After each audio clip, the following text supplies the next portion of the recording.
Hello everyone, एक बार फिर से आप सभी का स्वागत है। दोस्तों, इस पर्टिकुलर वीडियो में हम कार्बन इट्स कंपाउंड के जो इंपॉर्टेंट टॉपिक हैं, chemical properties of carbon compound, मतलब इसमें हम रिएक्शंस वगैरह देखेंगे दोस्तों। जो कंबसन रिएक्शन है, सब्स्टिट्यूशन रिएक्शन है, एडिशन रिएक्शन है, ऑक्सीडेशन रिएक्शन है, कई सारा ऑक्सीडाइजिंग एजेंट होगा, उनसे रिलेटेड क्वेश्चंस हम जो बन सकते हैं आपके एग्जाम में, वो उन सारे टॉपिक्स को हम यहाँ पर कवर कर लेंगे, क्योंकि यहाँ से अच्छे अच्छे क्वेश्चन बनते हैं कार्बन कंपाउंड से रिलेटेड।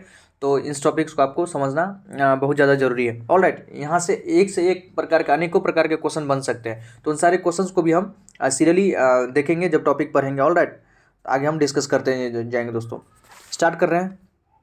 आराम से आप लाइन टू लाइन केमिस्ट्री को पढ़िए। आपने हो सकता है नोट्स वगैरह पढ़ा भी होगा, लेकिन केमिस्ट्री को एनसीईआरटी को भी पढ़ना जरूरी है। बहुत सारी चीज़ें इसमें दिया होता है। गोल्डन पॉइंट्स वगैरह जो येलो लाइन में दिया है, उस चीज़ को भी हम देखेंगे। फ्लेम्स के बारे में भी क्वेश्चन पूछता है, तो वो सभी देखेंगे।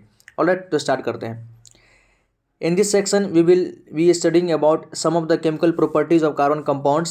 Since most of the fuels we use are either carbon or its compound, we shall first study combustion. मतलब इस सेक्शन में हम जो केमिकल प्रॉपर्टीज है कार्बन को, उसके केमिकल प्रॉपर्टी, कार्बन कंपाउंड के केमिकल प्रॉपर्टीज को देखेंगे।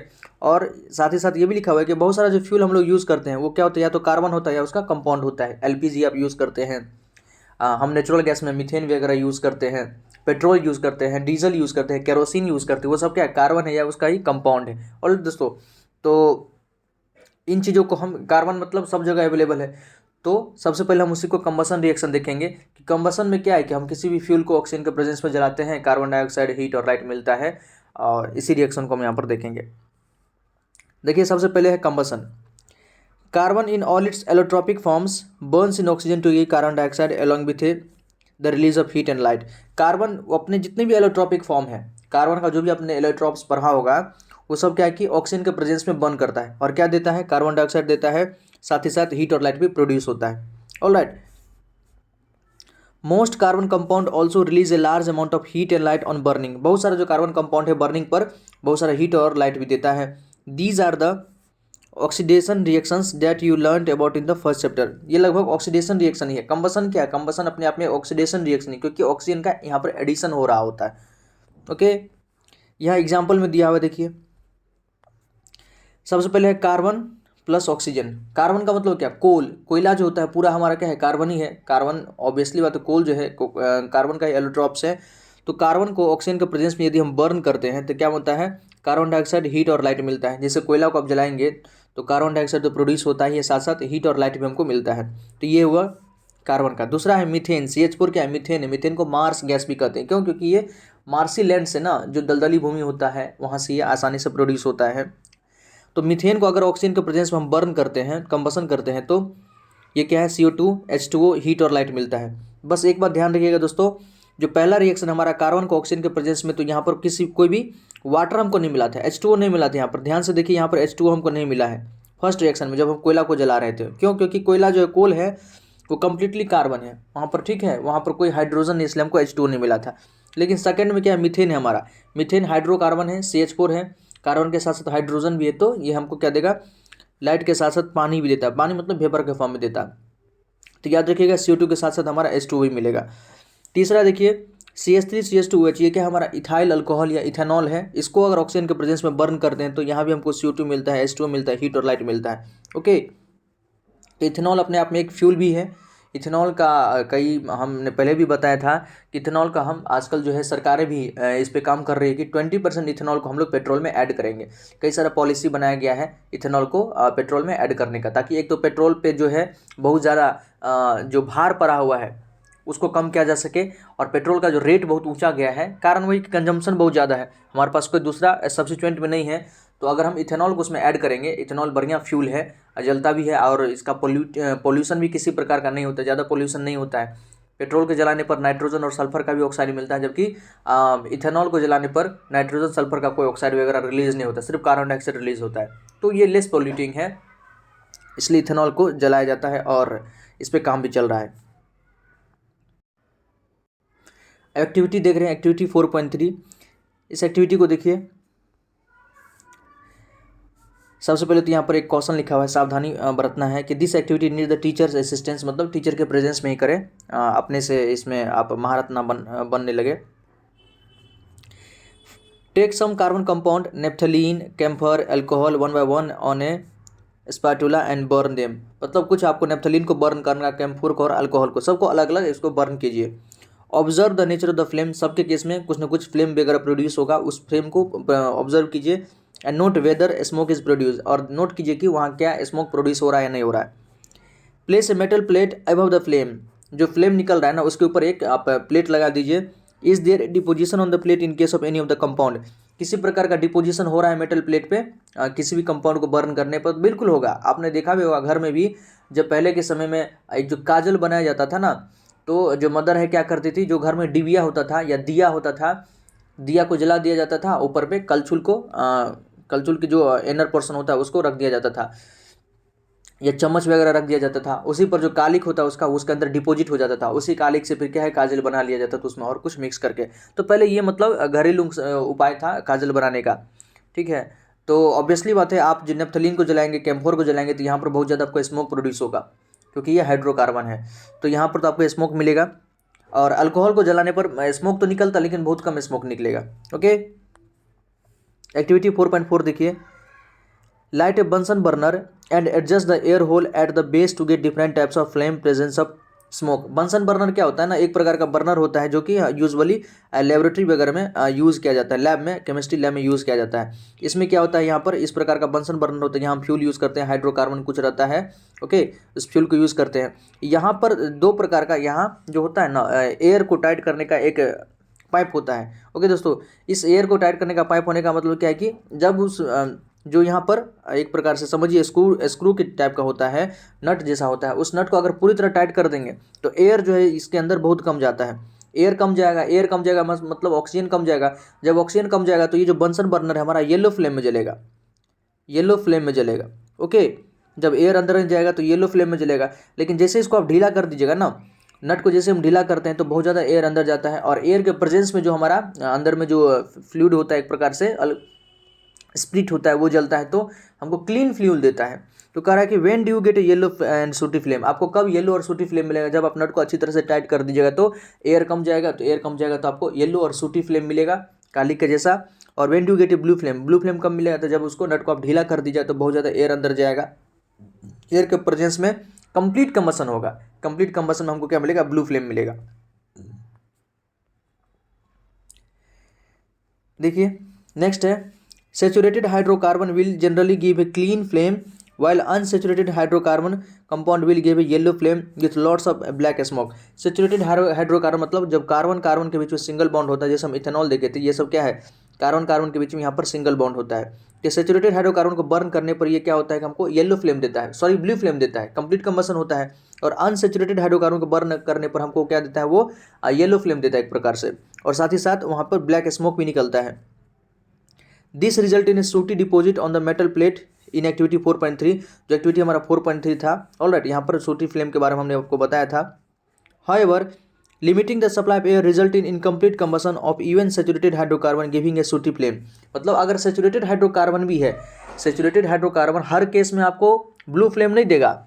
सैचुरेटेड हाइड्रोकार्बन ब्लू फ्लेम तभी देगा जब आप ऑक्सीजन सफिशिएंट अमाउंट में दे रहे हैं, तब वो क्या करेगा, आपको ब्लू फ्लेम देगा। लेकिन अगर सैचुरेटेड हाइड्रोकार्बन ही है, आप ऑक्सीजन ही सप्लाई सही से नहीं कर पा रहे हैं, इनकम्प्लीट कंबसन होगा या लिमिटेड सप्लाई ऑफ ऑक्सीजन होगा, तो वो भी क्या करेगा, आपको येलो और सूटी फ्लेम देगा। ओके दोस्तों, यही लाइन यहाँ पर कह रहा है।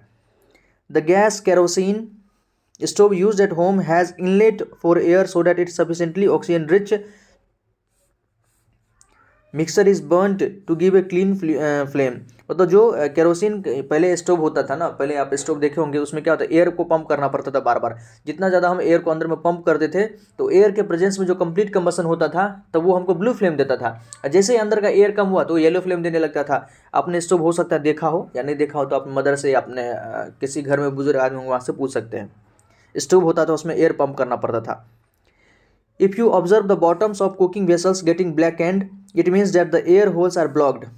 आजकल भी अगर आप गैस सिलेंडर में जो खाना बनाते हैं तो जो चूल्हा होता है ना, चूल्हा में जो बर्नर लगाया हुआ रहता है, देखिएगा उसमें हल्का हल्का होल रहता है, चारों तरफ से बहुत ज़्यादा होल रहता है उसमें। तो जब कभी होल अगर जैम हो जाता है, होल के अंदर कुछ ऑब्वियसली होते, खाना बनते रहता है तो खाना का जो है चीज़ें वहाँ पर गिरते रहता है, तो होल अगर जैम हो जाएगा तो इनकम्प्लीट कंबसन होगा, वहाँ से ऑक्सीजन नहीं जा पाएगा, जो वहाँ से एलपीजी निकल रहा है उसको सही से ऑक्सीजन नहीं मिल पाएगा, तो क्या होगा कि आपका येलो सूटी फ्लेम देगा, जिसके आपका बर्तन जो है नीचे से एकदम काला काला हो जाएगा। फिर क्या कीजिए, उसको अब अच्छे से वॉशिंग सोडा से या जो बेकिंग सोडा वगैरह है उससे आप अच्छे से क्लीन कर दीजिए। देखिए आपको येलो फ्लेम मिलने लगेगा। Fuels such as coal and petroleum have some amount of nitrogen and sulphur in them. जो हमारा पेट्रोल होता है या कोल होता है ना दोस्तों, उसके अंदर नाइट्रोजन सल्फर भी होता है। Their combustion result in the formation of oxide sulphur and nitrogen which are major pollutant in the environment.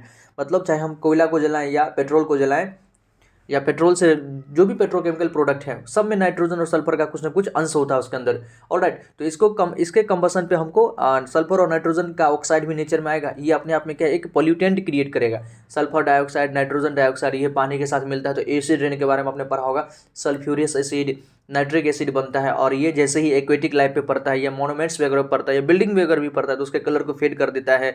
Skin पे पड़ेगा तो स्किन को इरिटेट कर सकता है, स्किन में जलन हो सकता है, इन्फ्लामेशन हो सकता है। पानी में जाएगा, एग्रीकल्चरल लैंड पे जाएगा, तो जो खेती लगा हुआ है ना उसमें जो फसल लगा हुआ है उस फसल को जो एसिडिक स्ट्रेंथ होता है ना पानी का, जो एसिड रेन होता है वो उस फसल को खराब कर सकता है, तो वो कहीं कहीं नुकसान पहुंचाएगा। तो कोल और पेट्रोलियम हमारे लिए नुकसानदायक है ही, लेकिन क्या करें, कोई और भी सब्स्टिट्यूएंट है नहीं। तो इसलिए आजकल जो है इलेक्ट्रिक व्हीकल पे, ईवी आप जानते होंगे, इलेक्ट्रिक व्हीकल पे बहुत ज़्यादा जोर दिया जा रहा है। इलेक्ट्रिक से सारी गाड़ियाँ चल रही है, आपका ट्रेन भी अब तो इलेक्ट्रिक से ही चलने लगी है, कार वगैरह इलेक्ट्रिक का निकलने लगा है, ताकि जो है कोल और पेट्रोलियम पे जो है एक प्रकार से जो बहुत ज़्यादा डिमांड है उसका वो कम होगा। जैसे ग्रीन हाउस गैस के बारे में आपने पढ़ा होगा, कार्बन डाइऑक्साइड जो प्रोड्यूस होता है ये ultimately green house gas causes करता है, और वो ग्लोबल वार्मिंग को अंत में कहीं ना कहीं ग्लोबल वार्मिंग कॉज करता है। तो इन सब चीज़ों का तो कोल एंड पेट्रोलियम तो पोल्यूटेंट है ही, तो उनको कम करने के लिए बार बार जो है सरकारें जो है नेशनल हो सकता है या इंटरनेशनल सरकार जो बैठक करती है। COP28 के बारे में आपने पढ़ा भी होगा। COP28 COP28 जो होता है, okay, conference of parties 28 UAE में हाल ही फिलहाल में हुआ था कि जो भी country major greenhouse gas produce करती है ना, अपने ग्रीन हाउस गैसेस को कम करें। कोल और पेट्रोलियम, सऊदी अरेबिया, इन सब कंट्री पर दबाव बनाया गया था कि कोल और पेट्रोलियम का जो अभी तक निकाल रहे हैं ना उसको कम से कम निकाले, ओके, ताकि इसका यूज कम से कम हो। अब देखिए, why do substances burn with और विदाउट फ्लेम। बहुत सारा सब्सटेंस है फ्लेम के साथ जलता है, बहुत सारा सब्सटेंस है बिना फ्लेम के जलता है। कोयला को आप जलते हुए देखिए, वहाँ कोई फ्लेम प्रोड्यूस नहीं होता है, ओके, वो फ्लेमलेस बर्निंग हो रहा है। ओके, अगरबत्ती को देखिए, वो फ्लेमलेस बर्निंग है, अगरबत्ती जलते रहता है, धुआं निकलते रहता है, वहाँ बर्निंग नहीं हो रहा है, वो क्या फ्लेमलेस है, ग्लो करता है। वही लकड़ी को जलाइए, वहाँ फ्लेम प्रोड्यूस होता है। कैंडल को जलाए होंगे, बेहतरीन फ्लेम प्रोड्यूस होता है। ओके दोस्तों, फ्लेम को अच्छे से देखना है, या फ्लेम के बारे में और जानकारी चाहिए कि फ्लेम का जो अलग अलग जोन होता है, कौन हॉटेस्ट पार्ट है, कौन लेस्ट हॉटेस्ट पार्ट है, कौन मॉडरेट हॉटेस्ट पार्ट है, इनर मोस्ट पार्ट क्या होता है, आउटर मोस्ट पार्ट क्या होता है, कहाँ पर सबसे ज़्यादा हीट वगैरह होता है, तो इनको जानना है तो डिस्क्रिप्शन बॉक्स में हम लिंक दे दिए हैं। मुश्किल से 1-2 मिनट का वीडियो आप जाकर उसको देख सकते हैं। ओके दोस्तों, आपने पढ़ा भी हो सकता है, जूनियर क्लास में क्लास 8 का टॉपिक है, तो उसको हम यहाँ पर रिपीट नहीं करेंगे, हल्का फुल्का यहाँ पर हम बोल देते हैं। आपको देखना है तो डिस्क्रिप्शन बॉक्स में लिंक है, आप वहाँ से देख सकते हैं। देखिए, इसको पढ़ते हैं कि कोई सब्सटेंस जो है फ्लेम के साथ बर्न करता है, कोई सब्सटेंस फ्लेम के साथ बर्न नहीं करता है। इसके पीछे लॉजिक क्या है, तो देखिए वो सारे substance, the substance which burn, जो सब्सटेंस बर्निंग के टाइम पे वेपर में कन्वर्ट हो जाएगा। The substance which burn with vapour, जो वेपर के साथ बर्न करेगा ना वो क्या होगा, आपका फ्लेम प्रोड्यूस करेगा। और जो सब्सटेंस वेपर फेज में जाके बर्न नहीं करेगा वो आपको फ्लेमलेस बर्निंग देगा। जैसे पढ़ते हैं, हैव यू ऑब्जर्व्ड आइदर ए कोल और वुड फायर। आपने कोयला और लकड़ी का फायर आग देखा होगा। If not, the next time you get a chance take close note of what happens when the wood or coal starts to burn. अगर नहीं देखे तो आप एक बार जाके देख सकते हैं। ये तो वैसे विंटर का सीजन है, घरों में लोग लकड़ी जलाते हैं अलाव तापने के लिए, या कोयला को भी जलाते हैं। आप देख सकते हैं कहाँ फ्लेम प्रोड्यूस हो रहा है, कहाँ फ्लेम प्रोड्यूस नहीं हो रहा है। You have scene above that a candle or the LPG in the gas stove burns with a flame। आपने देखा होगा, चाहे आप कैंडल को जलाइए या घर में जो LPG होगा वो जलता है तो वहाँ फ्लेम प्रोड्यूस होता है।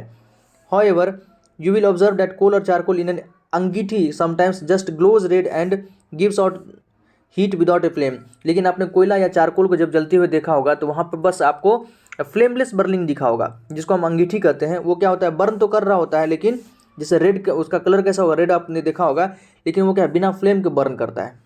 This is because a flame is only produce when gaseous substance burn.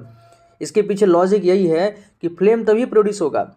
इस लाइन को अंडरलाइन कर लीजिए, this is because a flame is only produce when gaseous substance burn.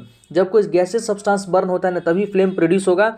Solid और लिक्विड के केस में flame produce नहीं होता है। गैसेस, हाँ सॉलिड लिक्विड है, अगर वो गैसेस स्टेट में जाए, गैसेस स्टेट में जाने के बाद अगर बर्न करे तब ये फ्लेम प्रोड्यूस होता है, अदरवाइज नॉट। व्हेन वुड और charcoal is ignited the volatile substance present vaporise and burn with flame in the beginning. देखिए जब लकड़ी हो सकता है या चारकोल हो सकता है उसको हम बर्न करते हैं ना, तो उसके अंदर जो वोलाटाइल सब्सटेंस होता है, वोलाटाइल सब्सटेंस वैसा सब्सटेंस जो इजीली मतलब वेपर स्टेट में चला जाए, तो जो उसके अंदर जो वोलाटाइल सब्सटेंस होता है वो क्या होता है, वेपराइज होता है और फिर वो बर्निंग करने लगता है। इसी से फ्लेम प्रोड्यूस होता है शुरुआत के समय में। फिर लेकिन जैसे ही वो पूरी तरह से वोलाटाइल सब्सटेंस हमारा खत्म हो जाता है तब देखिएगा वो ग्लो करता है, तब फ्लेम नहीं निकलता है, चाहे लकड़ी हो, कोयला हो या अगरबत्ती हो, ये ध्यान रखिएगा। अब फ्लेम को दो भाग में बांटा है दोस्तों। फ्लेम एक जगह देख लिए, फ्लेम कहाँ प्रोड्यूस होगा, फ्लेम वहाँ प्रोड्यूस होगा जब कोई सब्सटेंस गैसेस स्टेट में जाके, वेपर स्टेट में जाके बर्न करे तब जाके फ्लेम प्रोड्यूस होगा, अदरवाइज फ्लेम प्रोड्यूस नहीं होगा, यह ध्यान रखिएगा।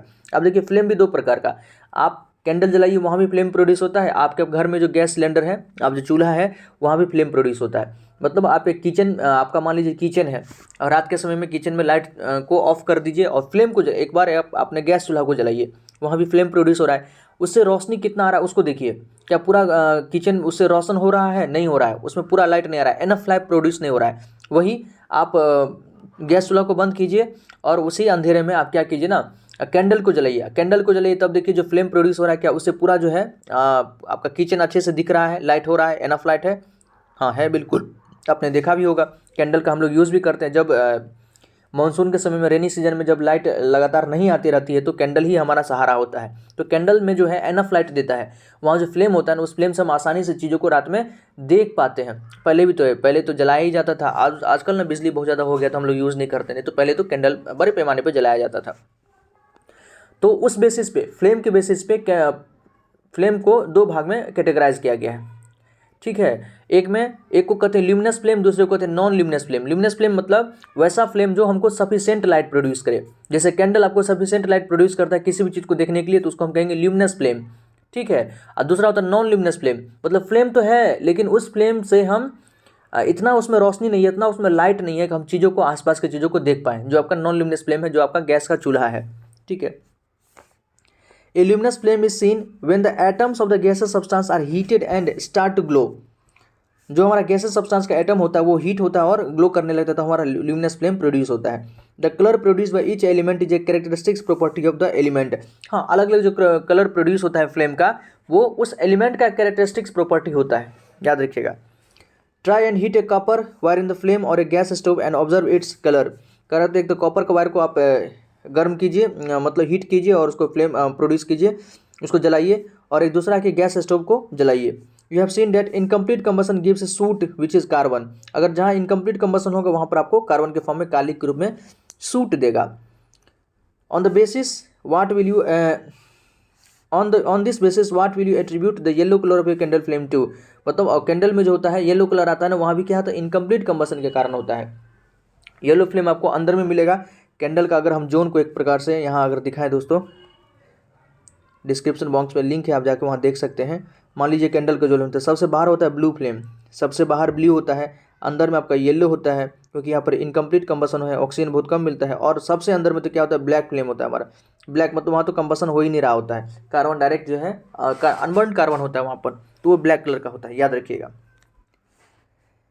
अब formation of coal and petroleum, ये भी इंपॉर्टेंट है, देख लेते हैं। Coal and petroleum have been formed from biomass which has been subjected to various biological and geological process।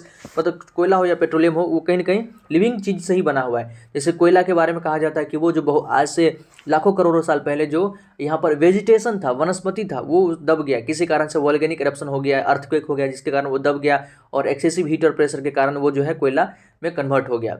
उसी प्रकार से पेट्रोल के बारे में कहा जाता है कि जो समुद्री जीव है, एक्वेटिक लाइफ था, ऑलराइट, वो मरते गया, उसका डिपोजिट जो है सी बेड पर, समुद्र के जो कह सकते तल है ना, उस पर डिपोजिट होते गया, उससे एक जो बहुत ज़्यादा प्रेशर क्रिएट हुआ। ऑब्वियसली बात, एक के ऊपर एक, एक के ऊपर एक, एक के ऊपर एक, बहुत ज़्यादा भार होने के कारण हीट और प्रेशर वहाँ पर क्रिएट हुआ, जिसके कारण वो जो धीरे धीरे डिकम्पोज होते होते वो कोई पेट्रोलियम में कन्वर्ट हो गया है। Okay, coal is the remains of trees. जो कोल है हमारा पेड़ का रिमेन्स है, बचा हुआ अवशेष है। Ferns and other plant that live millions of years ago, आज से लाखों करोड़ों साल पहले जो पेड़ पौधे रहते थे उन्हीं का वो क्या रिमेन्स है। These were crossed into the earth perhaps by the earthquake और वोल्केनिक इरप्शन। ऐसा माना जाता है कि ये पृथ्वी के अंदर चला गया, या तो वोल्केनिक इरप्शन हो सकता है या अर्थक्वेक हो सकता है। They were pressed down by layers of earth and rock. जो पृथ्वी का जो लेयर है, क्रस्ट है, और या जो चट्टान है, उसके ऊपर डिपोजिट होते गया, जिसके कारण कि उस पर बहुत ज़्यादा हीट और प्रेशर के कारण वो कन्वर्ट हो गया। They slowly decayed into coal. Oil and gas are the remains of millions of tiny plant and animal that lived in the sea. और जो हमारा ऑयल और गैस है ना, वो कैसे समुद्र के अंदर जो जीव है, प्लांट एंड बहुत छोटे छोटे प्लांट है या एनिमल है, उसी के अवशेष से बना हुआ है। When they died their body sank to the sea bed and were covered by silt. जैसे वो मरते हैं तो उसका बॉडी जो है डिपोजिट होते जाता है और उस पर सिल्ट मतलब एक प्रकार से बालू या का लेयर कह सकते हैं, गाद का लेयर उस पर डिपोजिट हो गया। Bacteria attack the dead remains turning them into oil and gas. और बैक्टीरिया उसको डिकम्पोज करते हुए ऑयल और गैस में कन्वर्ट कर दी under the high pressure. They were being subjected to meanwhile the silt was slowly compressed into rock. और वो जो है सिल्ट था वो धीरे धीरे क्या हो गया, रॉक में कन्वर्ट हो गया। और इसी कारण जो है दोनों चट्टान के बीच में क्या हो गया, हमारा जो ऑयल और गैस ट्रैप हो गया है। The oil and gas shift into the porous part of the rock. और वही धीरे धीरे जो है उस अगर कहीं रॉक हमारा पोरस हो चुका है, मतलब वहाँ से छिद्र हो गया है, तो वहाँ से वो सिप करने लगा है, बाहर निकलने लगा है। And got trapped like water in sponge. जैसे पानी जो है नीचे एक्यूफर के बारे में आपने पढ़ा होगा, दो पहाड़ों के बीच में, दो बड़े बड़े चट्टानों के बीच में जो पानी जो फंसा हुआ रहता है, उसी प्रकार से जो है ऑयल और गैस इस प्रकार से फंसा हुआ है नीचे। Can you guess why coal and petroleum are called fossil fuel. तो क्या आप बता सकते हैं कोल और पेट्रोल को फॉसिल फ्यूल क्यों कहते हैं? क्यों? क्योंकि फॉसिल क्या होता है, जीवाश्म ईंधन। फॉसिल मतलब जीवाश्म, जीवों का आश्म, और जो अंश होता है, और फ्यूल मतलब ईंधन। तो ऑब्वियसली बात है कहीं ना कहीं प्लांट एनिमल से ही बना, इसलिए हम उसको फॉसिल फ्यूल कहते हैं।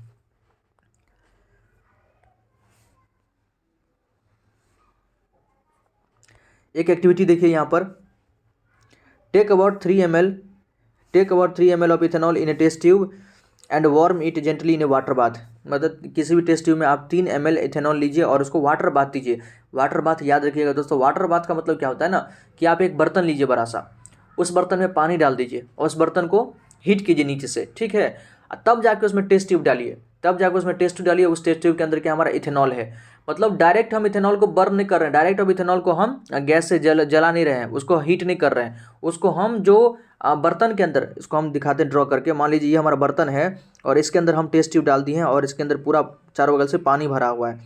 तो अब जो पानी हम जो नीचे से हीट दे रहे हैं वो पानी को गर्म कर रहा है, और जो पानी गर्म पानी है ना, वहाँ से जो हीट प्रोड्यूस होता है वो इस जो टेस्ट ट्यूब के अंदर जो इथेनॉल है उसको हीट कर रहा है। तो इस प्रकार के हीटिंग को हम वाटर बाथ कहते हैं। वाटर से उसको गर्म करने को प्रोसेस को वाटर बाथ कहते हैं। याद रखिएगा डायरेक्ट हीटिंग नहीं करते हैं, क्योंकि इथेनॉल को डायरेक्ट हीट करने पर वो कंबसन रिएक्शन होने लगेगा, मतलब वो जलने लगेगा। Add 5% solution of alkaline potassium permanganate drop by drop to this solution. कह रहा है कि उसमें आप 5% alkaline permanganate potassium permanganate KMnO4 का सोल्यूशन उसमें ड्रॉप बाय ड्रॉप दीजिए। Does the colour of the potassium permanganate persist when it added initially. तो जो है पोटेशियम परमैंगनेट का कलर एज इट इज वैसा ही रहा या उसका कलर चेंज हो गया। तो सबसे पहले तो आपको पोटेशियम परमैंगनेट का कलर आपको पता होना चाहिए दोस्तों। तो पोटेशियम परमैंगनेट का कलर कैसा होता है, तो पर्पल टू पिंक होता है। याद रखिएगा पर्पल कलर जैसा उसका कलर होता है। Why does the color of potassium permanganate not disappear when excess is added? जब आप धीरे धीरे डालिएगा ना तो पोटेशियम परमैंगनेट का जो पर्पल कलर वो फेड कर जाएगा इथेनॉल के अंदर। क्यों? क्योंकि वो जो इथेनॉल है पोटेशियम परमैंगनेट के साथ रिएक्शन कर लेता है और इथेनोइक एसिड बना देता है। ऑल राइट, ऑक्सीडेशन रिएक्शन उसका हो जाता है। लेकिन जब आप सफिशिएंट अमाउंट में डाल दीजिएगा तो सारा का सारा इथेनॉल हमारा इथेनोइक एसिड में कन्वर्ट हो गया, अब इथेनॉल बचा ही नहीं है। तो जो आप पोटेशियम परमैंगनेट देख रहे हैं एज इट इज बचा हुआ है, तो बाद में जो दीजिएगा तो उसका कलर चेंज नहीं होगा। शुरुआत में धीरे धीरे जो देते रहेंगे तो पर्पल कलर आपका कलरलेस होते जाता है। तो यही उसका कारण है एक्टिविटी। ऑक्सीडेशन रिएक्शन के बारे में यहाँ दिया हुआ है। You have learned about oxidation reactions in the first chapter. Carbon compound can easily oxidise on combustion. Carbon compound का आसानी से ऑक्सीडेशन हो जाता है। In addition to this complete oxidation we have reactions in which alcohol are converted to carboxylic acid. मतलब complete oxidation में हम alcohol को कार्बोक्सिलिक एसिड में कन्वर्ट कर सकते हैं। इस रिएक्शन को यहाँ पर दिखाया हुआ देखिए। इथेनॉल है और अल्कलाइन KMnO4। अल्कलाइन KMnO4 मतलब जो हमारा पोटेशियम परमैंगनेट है ये क्या है, तो अल्कलाइन है, मतलब बेसिक मीडियम में है, साथ ही साथ हीट कर रहे हैं इसको। और एसिडिफाइड K2CR27 का मतलब जो हमारा पोटेशियम डाइक्रोमेट है K2CR27 पोटेशियम डाइक्रोमेट, ये क्या है तो एसिडिक मीडियम में है। ये अपने मीडियम में अप्रोप्रिएट सही से काम कर पाते हैं। इसको जब हम हीट दे रहे हैं ना दोस्तों तो ऑक्सीडेशन रिएक्शन होता है, और ऑक्सीडेशन रिएक्शन में क्या होता है कि फिर इथेनॉल जो हमारा इथेनोइक एसिड में कन्वर्ट हो जाता है। जब देखिए इथेनॉल जो हमारा इथेनोइक एसिड में कन्वर्ट हो जाता है, ये रिएक्शन होता कैसे तो हम आपको बताते हैं। देखिए ये जो हमारा इथेनॉल है इसको हम इस प्रकार से दिखा सकते हैं। ये जो डंडा आप देख रहे हैं ना वो सब क्या हाइड्रोजन है। तो जैसे ही हम ऑक्सीडेशन, जैसे अल्कलाइन KMnO4 हो गया, ये ऑक्सीडाइजिंग एजेंट है, या पोटेशियम डाइक्रोमेट ये क्या ऑक्सीडाइजिंग एजेंट है। ये क्या करता है दोस्तों ना, ये ऑक्सीजन, दो ऑक्सीजन यहाँ पर अपना 2 ऑक्सीजन देता है, ये ऑक्सीडाइजिंग एजेंट ऑक्सीजन प्रोवाइड कराएगा। तो ये 2 ऑक्सीजन जो प्रोवाइड करता है ना, ये सबसे पहले ये बॉन्ड टूटता है, हीट देने पर ये क्या होता है, बॉन्ड टूटता है। ये दोनों जो हाइड्रोजन यहाँ से, ये दोनों हाइड्रोजन यहाँ से टूट गया। जैसे हाइड्रोजन टूटा तो डबल बॉन्ड यहाँ पर, मतलब 2 बॉन्ड यहाँ से टूटा है, तो 2 बॉन्ड टूटने के कारण जो है क्या बन जाता है, एक तो ये था, यहाँ डबल बॉन्ड बन गया और यहाँ से एक ऑक्सीजन जाके जुड़ गया। ओके, याद रखिएगा, एक ऑक्सीजन जाके जुड़ गया। यहाँ तो हमारा 3 हाइड्रोजन था और ये OH तो इधर से पहले से लगा हुआ था, तो ये हमारा इथेनोइक एसिड बन गया। और जो एक ऑक्सीजन था, ये एक ऑक्सीजन क्या कहाँ गया, तो 2 हाइड्रोजन तो यहाँ से गया हुआ है, 2 हाइड्रोजन, ये हाइड्रोजन और ये हाइड्रोजन जो यहाँ से गया हुआ है, तो वो दोनों हाइड्रोजन मिलकर क्या बनता है, तो पानी बन जाता है। याद रखिएगा, H2O बन जाता है। तो इथेनॉल को इथेनोइक एसिड में कन्वर्ट करने के लिए क्या कीजिए, आप उसका ऑक्सीडेशन रिएक्शन कर दीजिए। अल्कलाइन KMnO4 मतलब पोटेशियम परमैंगनेट लीजिए जो बेसिक मीडियम में हो, और पोटेशियम डाइक्रोमेट लीजिए जो एसिडिक मीडियम में हो। We see that some substances are capable of adding oxygen to others. हमने देखा है कि कुछ सब्सटेंस जो है ऑक्सीजन ऐड करने में कैपेबल होते हैं। This substance are not as oxidising agent, इसको हम क्या कहते हैं, ऑक्सीडाइजिंग एजेंट कहते हैं, जो आपको 2 दिया हुआ यहाँ पर, KMnO4 और K2Cr27। अल्कलाइन पोटेशियम परमैंगनेट मतलब जो पोटेशियम परमैंगनेट है बेसिक मीडियम में, और एसिडिफाइड पोटेशियम डाइक्रोमेट, और पोटेशियम डाइक्रोमेट हमारा एसिडिक मीडियम में, are oxidising alcohol to acid, जो अल्कोहल हमारा है उसको एसिड में कन्वर्ट कर दिया है। That is adding oxygen to the starting material, hence they are known as oxidizing agent। क्योंकि ये ऑक्सीजन को ऐड करते हैं इसलिए हम ऑक्सीडाइजिंग एजेंट भी कहते हैं। याद रखिएगा, इसको हम ऑक्सीडाइजिंग एजेंट कहते हैं। हमने आपको एक्टिविटी को अच्छे से बता दिया है। एडिशन रिएक्शन भी इंपॉर्टेंट है, क्यों, क्योंकि एडिशन रिएक्शन के एप्लीकेशन से क्वेश्चन आता है। एडिशन मतलब ऐड करना, किसी न किसी चीज को हम यहाँ पर ऐड करेंगे। देखिए, unsaturated hydrocarbon add hydrogen in the presence of catalyst such as palladium और nickel to give saturated hydrocarbon. जो अनसैचुरेटेड हाइड्रोकार्बन हमारा एल्कीन है, एल्काइन है, ऑलराइट दोस्तों, उसको क्या करेंगे हम, सैचुरेटेड हाइड्रोकार्बन में कन्वर्ट करेंगे, लेकिन वो कैटलिस्ट लेंगे। कैटलिस्ट होता है वैसा सब्सटेंस जो किसी रिएक्शन को इनिशिएट करे या इनिशिएट कर सकता है, किसी रिएक्शन के रेट को बढ़ा सकता है, रेट को कम कर सकता है, तो उसको हम कैटलिस्ट कहते हैं। खुद अपने आप में रिएक्शन में पार्टिसिपेट नहीं करेगा, बट इनिशिएट द रिएक्शन और इंक्रीज और decrease the rate of reaction. Catalysts are substances that cause reactions to occur or proceed at a different rate without the reaction itself being affected। मतलब catalyst क्या होता है, तो वो सारे substance होते हैं जो रिएक्शन को या तो इनिशिएट कर सकते हैं, रिएक्शन के रेट को चेंज कर सकते हैं, ज़्यादा कम कर सकते हैं, लेकिन खुद रिएक्शन में पार्टिसिपेट नहीं करते हैं, विदाउट itself being affected। याद रखिएगा, this reaction is commonly used in the hydrogenation of vegetable oil using ए निकल कैटलिस्ट। इस एडिशन रिएक्शन का यूज़ हम कहाँ करते, तो वेजिटेबल ऑयल का हाइड्रोजनेशन करने, वेजिटेबल ऑयल को वेजिटेबल घी में कन्वर्ट करने के लिए हम एडिशन रिएक्शन का यूज़ करते हैं। Vegetable oil generally have long unsaturated hydrocarbon chain. जो वेजिटेबल ऑयल होता है हमारा ना, जो आप वनस्पति तेल का यूज़ करते हो, वो क्या है, तो अनसैचुरेटेड हाइड्रोकार्बन होता है दोस्तों। While animal fat have saturated carbon chain, जो एनिमल फैट होता है वो क्या है, तो सैचुरेटेड हाइड्रोकार्बन चेन होता है। ओके, इसलिए एनिमल फैट हमारे लिए क्या हो सकता है, थोड़ा बहुत नुकसानदायक हो सकता है। इसके अंदर बैड कोलेस्ट्रॉल होता है, ये इजीली रिएक्शन नहीं करता है। सैचुरेटेड है, सैचुरेटेड को रिएक्शन करने की आवश्यकता नहीं, अनसैचुरेटेड है तो हाइड्रोजनेशन हो सकता है ना। इसलिए याद रखिएगा, जो हमारा एनिमल फैट होता है ना, एनिमल का फैट हो सकता है, जो नॉनवेज वगैरह खाते हैं, वो क्या सैचुरेटेड हाइड्रोकार्बन के अंदर मिलता है, तो वो डिपॉजिट हो जाता है हमारे शरीर के अंदर। फैट का लेयर हमारे शरीर के अंदर वो डिपॉजिट हो जाता है, और वही जो है कहीं ना कहीं कह सकते हैं कि हमारा ब्लड वेसल्स के अंदर डिपॉजिट हो जाता है। तो बैड कोलेस्ट्रॉल अगर है तो फिर ब्लड वेसल्स को जैम कर देता है, बाईपास सर्जरी कराना पड़ सकता है, हार्ट रेट के जो घटना है बढ़ जाती है उस केस में। रिएक्शन भी यहाँ पर दिखाया हुआ है, जो हमारा ये देखिए 2 कार्बन का हाइड्रोकार्बन है, ठीक है, ये तो अल्काइल ग्रुप लगाया वहाँ पर, अल्काइल ग्रुप मान लेते हैं इसको, अगर हाइड्रोजन ही है, निकल कैटलिस्ट लिया है, तो ये इसको तो ऐसे ही रहने दिया है। ये जो डबल बॉन्ड टूटा है ना, यहाँ से डबल बॉन्ड में से एक बॉन्ड टूटा, तो यहाँ पर क्या होगा, हाइड्रोजन को हम लगा दिए, यहाँ पर हाइड्रोजन को लगा दिए। ओके, एक डबल बॉन्ड टूटा तो 2 हाइड्रोजन लग गया, एक इधर एक इधर। ये अनसैचुरेटेड हाइड्रोकार्बन को हम सैचुरेटेड हाइड्रोकार्बन में कन्वर्ट करने का ये बढ़िया तरीका है। एप्लीकेशन याद रखिएगा, वेजिटेबल घी को वेजिटेबल ऑयल को वेजिटेबल घी में कन्वर्ट करने के लिए हम इस रिएक्शन का यूज़ करते हैं। You must have seen advertisement stating that some vegetable oil are healthy. आपने देखा होगा बहुत सारे ऐड जो आता रहता है, चाहे वो पंकज त्रिपाठी हो सकता है, मनोज बाजपेयी हो सकता है, रवि किशन हो सकता है, सब अलग अलग रिफाइंड ऑयल का या तेल खाद प्रचार करते रहता, आप तो देखते होंगे। तो वही कह रहा है कि आपने बहुत सारे एडवर्टीजमेंट देखा होगा वेजिटेबल ऑयल का। Animal fat generally contain saturated fatty acid which are said to be harmful for health. जो जिसमें एनिमल फैट होगा वो हमारे हेल्थ के लिए हार्मफुल होगा। जिस भी ऑयल के अंदर एनिमल फैट होगा वो हमारे लिए बॉडी के लिए हार्मफुल होगा, तो आप देख के खरीदें।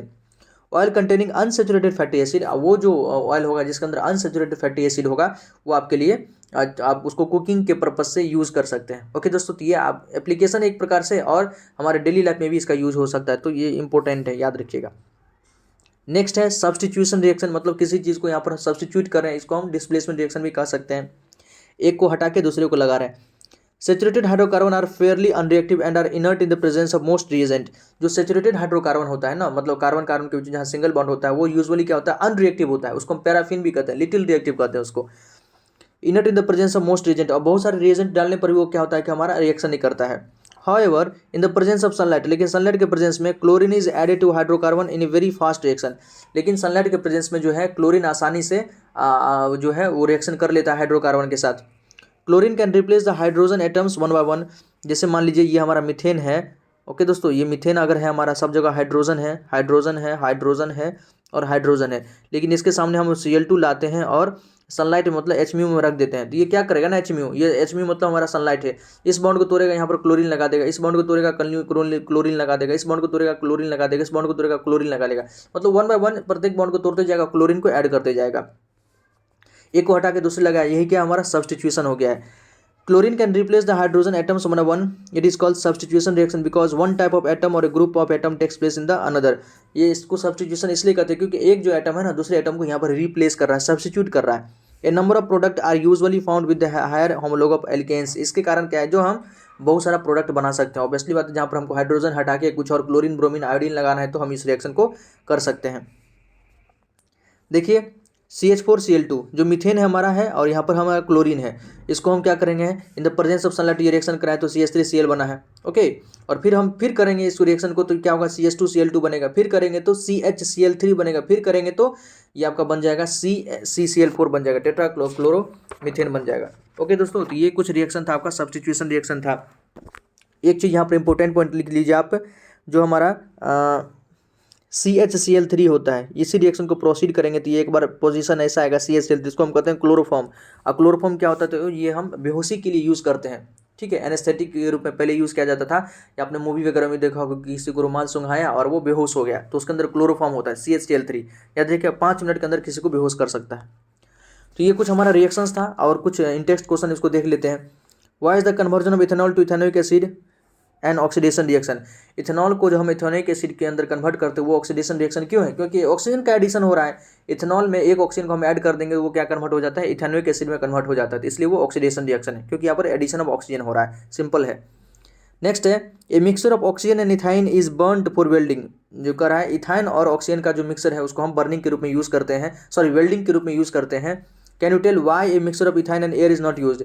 हम एयर को क्यों नहीं यूज़ कर रहे हैं, देखिए इथाइन क्या होता है, इथाइन को हम एसिटाइलिन भी बोलते हैं दोस्तों। ये 2 कार्बन का हमारा 2 कार्बन का एक हाइड्रोकार्बन है, 2 कार्बन कंटेनिंग ट्रिपल बॉन्ड होता है दोनों को, इसी को हम एसिटाइलिन कहते हैं या इसी को इथाइन कहते हैं, सिंपलेस्ट अल्काइन भी इसको कह सकते हैं। तो इसका यूज़ और ऑक्सीजन का यूज़ वेल्डिंग के पर्पज से करते हैं, क्योंकि इस दोनों का यूज़ जब हम करते हैं ना, ये क्या है, हमारा फ्यूल है, इसको ऑक्सीजन के प्रेजेंस में जलाते हैं तो बहुत ज़्यादा हीट निकलता है, लगभग 3000 डिग्री सेल्सियस हीट निकलता है, और इतना हीट काफ़ी है किसी भी मेटल को मेल्ट करने के लिए। इस टेम्परेचर पर आसानी से हम किसी भी मेटल को मेल्ट कर सकते हैं, बहुत सारा मेटल है इस टेम्परेचर मेल्ट हो जाता है। तो वेल्डिंग में हमको क्या करना है, मेटल को मेल्ट करके ही तो उसको नया शेप देना रहता है ना वेल्डिंग में हमको, ताकि वो आसानी से किसी भी शेप में चला जाए। अब देखेंगे वेल्डिंग में तो उसमें वहाँ यही यूज़ होता है, इथाइन ही यूज़ होता है, जिसको हम एसिटाइलिन कहते हैं, वो यही गैस वहाँ पर यूज़ हो रहा है दोस्तों।